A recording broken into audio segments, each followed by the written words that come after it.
Good evening, ladies and gentlemen. I'm Augustus, and I'm back again with another episode of Tsukihime. When we last left off, we had a very intelligent and insightful conversation with the very intelligent and not at all airheaded Arcueid. And in this episode, or possibly the next, but hopefully this episode, we will be getting another dead end.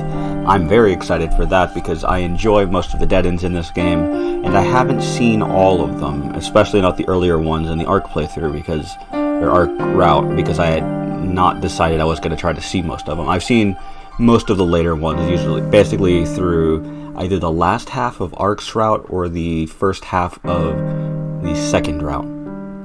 Now, without further waffling on, let's get back into the game, shall we? I'm asking the method you used. I'm resistant against stuff like runes and Kabbalah, so those don't work on me. The only things I'm not resistant against is magic I've yet to experience, which is probably limited to the ancient runes and ancient Shinto in this country and the treasures in South America. Alright, I'm messing up more than I feel like I should be. Oh, my mouse is still on the screen. Hopefully you guys can't see that. It shouldn't be picked up by the recording, so I probably shouldn't have mentioned it. Never mind. No, not even those could kill me that much. Answer me, Shiki. What kind of occult artifact did you use to incapacitate me to that degree? Occult artifact? What's that? A catalyst which stores ideas and history. Jeez, you got sacred treasure in this country too, don't you? Usually something like staffs and swords, jewels and masks, conceptual weapons that can be used against nature itself. Come on, Shiki. Yeah, I mean, come on. Did you know what an occult weapon is?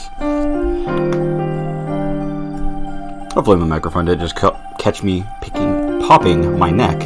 God, I cannot speak. And I'm not even that intoxicated. Are you sure you're not someone from one of those fields? What field? I told you, I'm just a student. I don't know anything.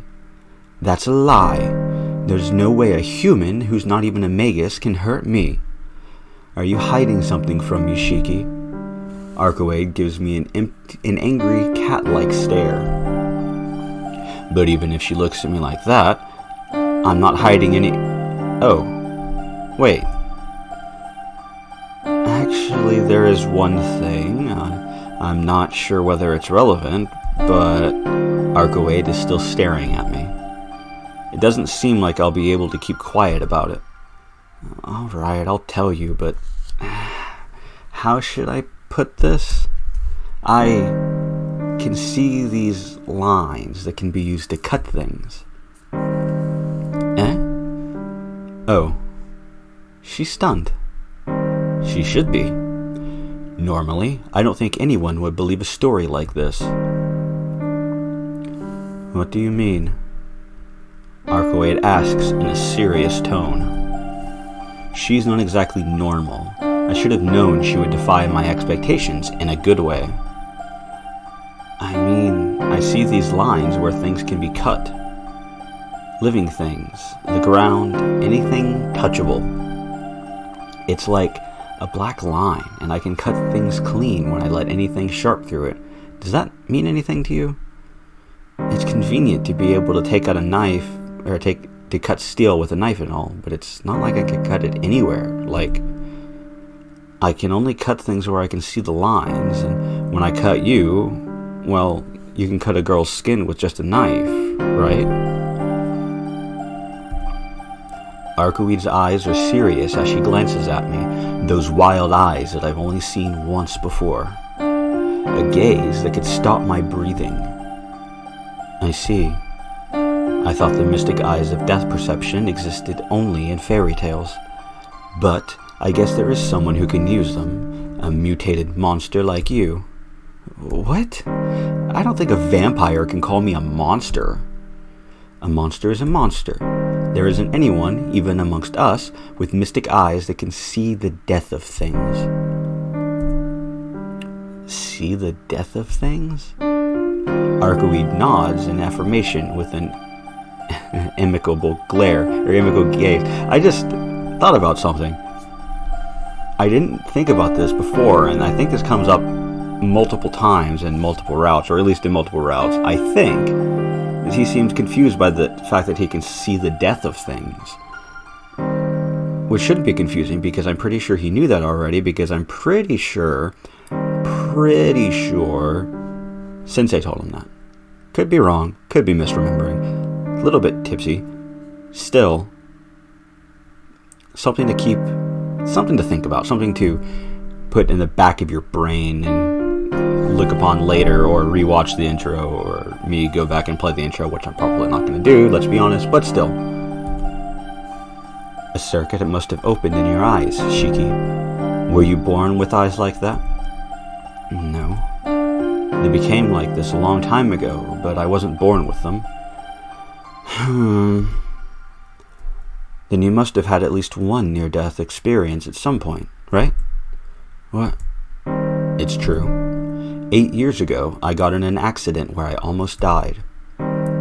Just as I suspected. You had the latent ability, but that must have been the trigger. The mystic eyes of death perception, huh? Yes, with those, you could definitely kill even me. With a small sigh, Arcueid's eyes returned to normal. Arcueid, do you know something about these lines? Not to the extent you would, but I do have some information. What you see is the end of all things, the point where things die easily. To put it simply, the time of death for everything in existence, that is, death itself. I remember now. That time, when Sensei gave me these glasses, she had told me something similar to what Arcueid said. But there's a subtle difference to what Sensei said and what Arcueid said. What I'm seeing are only lines and not something as disturbing as death. What are you saying? What I see are just the lines where things can be cut. I'm telling you, those lines are the death of the object. Listen, Shiki, everything in existence has an end. There are differences to when, but it's an end nonetheless. Death does not arrive. It's already contained within the object at its creation, and it's bound to happen someday. This is what is called the principle of causality. You've heard of that before, right? As long as something has an origin, it must have an end. When it will end is determined from its beginning. That's its so-called time of death.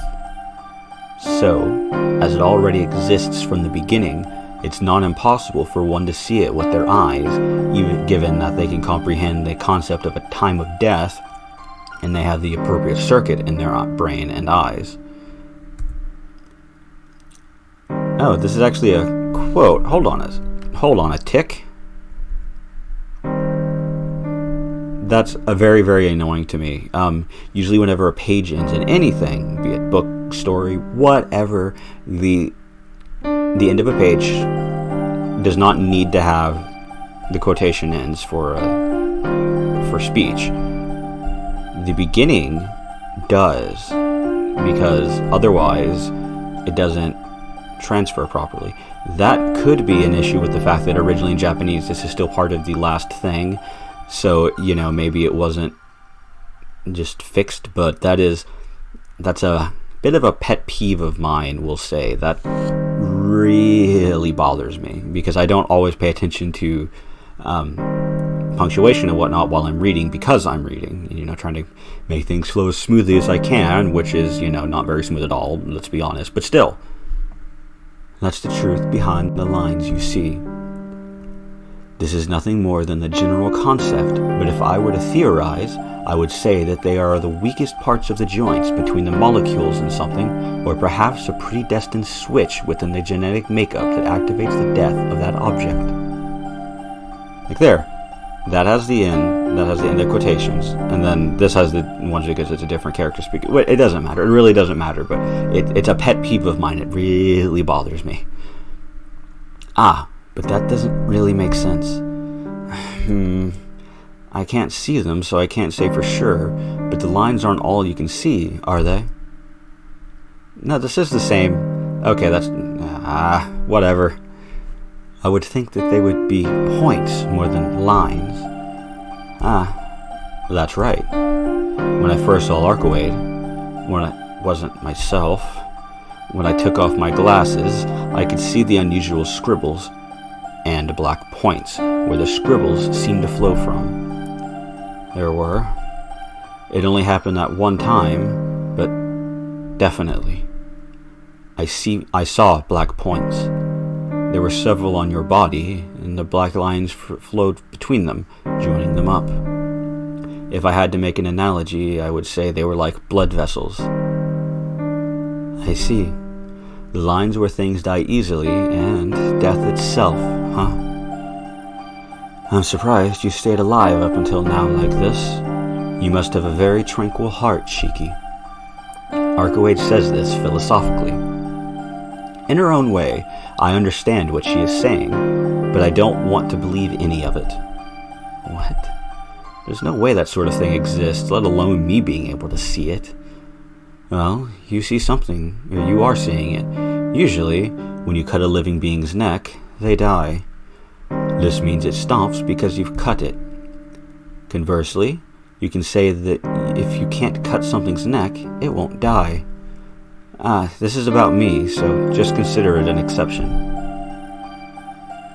But in your case, you can ignore the cause. Even against that which is immune to all external effort, you kill first.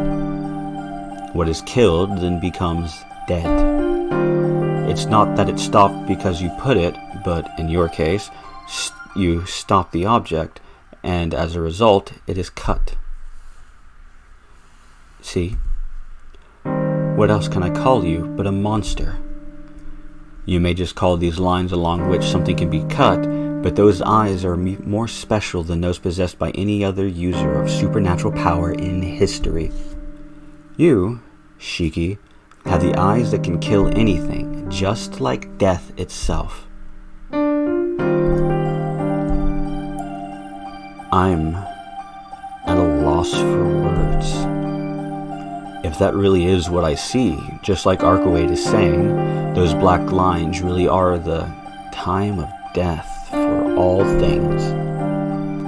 Then everything around me is filled with death. So, what? If it's all you say is I should be able to kill even you. Really? Then let's try it. Arcueid opens the curtains. The lights are off. The only illumination is the faint moonlight coming in through the window. Come on, it's alright. Try it. Seriously. Wait, could it be that you can't see them with those glasses on? You sure about this? I take my glasses off. Only to see the lines, of course. At the same time, the room begins to writhe with the black lines. Outside the window, the moon is white. They're difficult to see in the daytime due to the strong sunlight, but under the faint moonlight I can even see the glow coming from the lines. Amidst them, the lines on Arcueid's body are very thin. If I don't concentrate, I lose sight of them altogether. If I hadn't been killed like you, I don't think you'd be able to see any at all, but right now, you can probably see them. You see, although I have no times of death during the night, some do appear during the day. You could kill me because it was during daytime, but you can see my time of death during the nighttime even now, since I've used up a lot of energy to regenerate myself. In other words, I've lost my immortality. So, can you cut the lines on my body, Shiki? Let's see.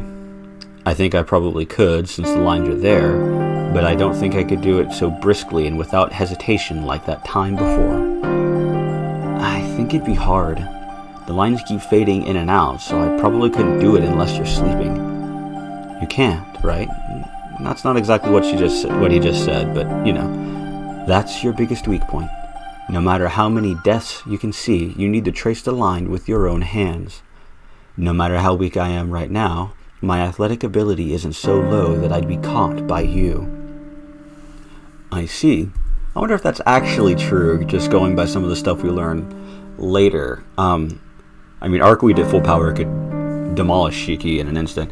Arcueid at full power is in the Nasuverse, she is one of the most powerful beings in existence, but she's very, very, very, very, very, very, very, very injured right now, so, well, keep that in mind for the rest of the story.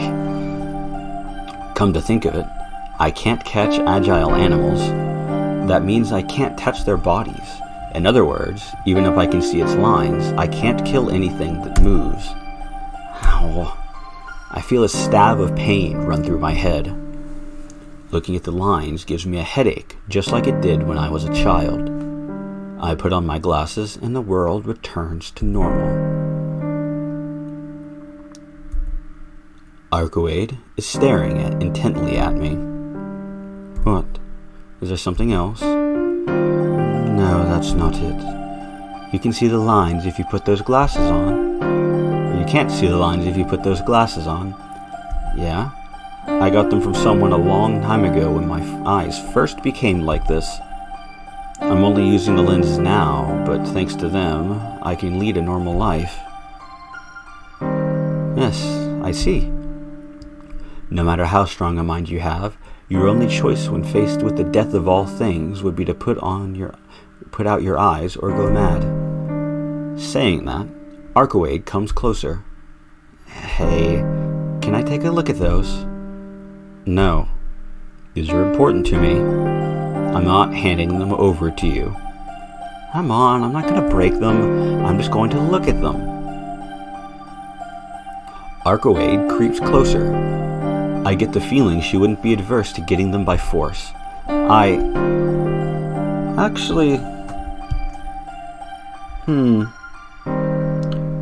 We will let her see them. We will let her see them because it gives us more regard. The other scene is... Actually, I don't think this is the one where if you tell her no, the other scene is funny. I actually don't remember which scene that is, thinking about it. It might be this one, but I don't think so. I think if we do this one, she just bitches at us and then we move along. If this one, it has a little bit of interesting lines, interesting dialogue, so we'll do this one. Fine. Yeah. Arcueid doesn't look like she's going to give up. Fine. Give them back as soon as you're done looking. I hand her my glasses. Arcueid stares intently at the glasses and then looks at me with frightening eyes. Shiki is the person who made these glasses in the city right now. I don't think she is. It's been 8 years and it seems like she was only here for a week. I see. That's good. I don't have to deal with more... Well, it's probably safer not to deal with Blue in the first place anyway. Arcueid retreats to her thoughts. Arcueid, you know Sensei, the person who made these glasses. I know her. A sorceress. She is one of only 4 of her kind. These glasses are truly a masterpiece. Even I can't break them. Arcueid's face grows even more serious. Wait, you were gonna break them? Did I say that part out loud? I knew it. We're gonna break them after all. I retrieved the glasses from Arcueid. Jeez. You would have just said I couldn't stay sane without these glasses, or do you want me to go crazy? That's not what I meant. I just didn't like how you treasured them so much. Hey, listen, you. Hey, you. Or hey, listen. Jeez. Somebody please tell me how a mind like hers works. It's true, my memories of Sensei are precious to me. But more importantly, I can't live without them. If I were to see the lines 24 hours a day, I'd think I'd die from a headache before I went mad. I suppose this must be a strain on your brain from being able to see death. Yeah, there's definitely some kind of reason for those eyes of yours, but this is all I can tell you for now. If we get the chance later, I'll go over it in a little more detail. That's alright. I'm not into long stories anyway. Should be playing this game then. Is that so? Personally, I enjoy talking to other people. Arcueid gives a carefree laugh. It really does seem like she enjoys nothing more than talking. Night descends. Arcueid sits on the bed and we both stare absent-mindedly at the clock. It's past 4 in the morning. About an hour until dawn. Just one more hour. Nothing out of the ordinary has happened until now, and Arcueid shows no signs of tension. We're surrounded by complete tranquility. Somehow, I'm beginning to believe that tonight might just end like this. Hey, Shiki. Arcueid calls me again. What? I don't have anything else to talk about. Really? But it's such a waste not to talk, now that we're in a situation like this. Listen, how many hours do you think I've had to put up with your nonsense talking? 6 hours. That's making me more tired than keeping watch.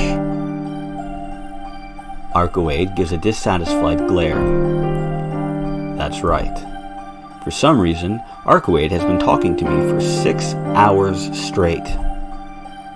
I told her she should sleep if she was feeling weak, but she replied with, "It's more fun to talk." So in the end, we ended up facing each other and talking the whole time. Sigh. I just don't know what she's thinking. To top things off, I'm hungry. Come to think of it, my last meal was breakfast, so I haven't eaten anything for a whole day. And I don't think it still occurred to him that he's been out since yesterday morning. He did not go to school. He did not contact the mansion. I'm sure Akiha is going to be the happiest person in the world next time we see her. Why don't you eat something if you're hungry? We're in a fancy hotel after all, so you can call room service. That's okay. I lose my sense of tension if I filled my stomach now. More importantly, shouldn't you be getting something to eat? You're weakened, but you aren't sleeping, so you should at least get something to eat. If you're not going to eat, then neither am I. Normal food is more meaningful in its own way, but it's boring to eat by myself. Normal food? There's nothing normal or special about... Wait. Arcueid is a vampire. I suppose her food would be drinking someone's blood. Or is there?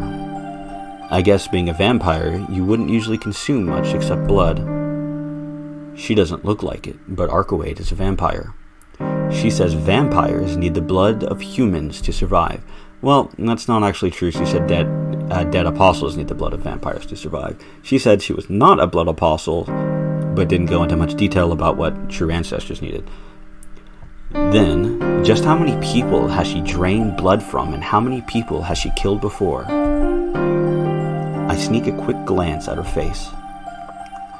I can't imagine. Even though I know she's a vampire, for some reason, I can't imagine her sucking anyone's blood. What? Is there something on my face? She meets my gaze, and I quickly look away. Arcueid continues to stare at me and then gives a laugh of comprehension. Are you curious? About what? About how many people I've sucked blood from.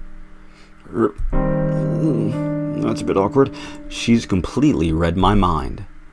Arcueid's smile grows even wider, and I don't like it. Well, of course I'm curious.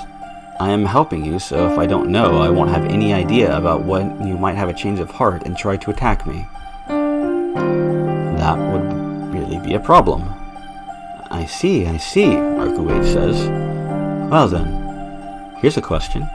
How many people's blood have I sucked so far? She bounces lightly up from the bed and walks to the window. How many people? That's... Arcueid gives a cheerful smile and silently looks in my direction with an air of delight. Damn it, it's obvious that she's trying to provoke me. Fine, I'll answer. Let's see, it has to be in the hundreds? Sorry, you're off. And in the thousands? Nope, that's wrong too. Arcueid laughs like it's so funny. Somehow, this feels really frustrating. Damn. Then, well, I doubt it's the case, but in the tens? That's wrong too. Oh, really? Tens, hundreds, thousands? Do you really see me as that sort of person? We barely know you. That's so mean. That would make me indiscriminate. Am I wrong? Vampires are indiscriminate, aren't they? Even humans get hungry merely by being alive, and wasn't it a matter of life and death for you? You wouldn't be picky either. Yes, that's true, but I haven't tasted blood these last 800 years, nor have I ever killed an ordinary human. Eh? Wait, is that true? It's the truth. After all, I'm afraid of sucking blood. Huh? Afraid of sucking blood? You gotta be kidding, right? A vampire that's afraid of sucking blood? Why? I suppose I'm a coward. That's why I'm a failure as a vampire. Arcueid grumbles as she looks up at the night sky from the window. She stays like this for a long time, continuing to look up at the sky. Her white back looks vague, hazed over as if she was merely an illusion. I see. A failure. I whisper, and I feel relieved. Somehow, that makes me happy. Of course, it's only natural to be relieved, because now I know the person that's standing before me isn't some kind of vicious, evil being. For now, if I were to believe what she says, I won't just be killed by her at random. So, I'm safe.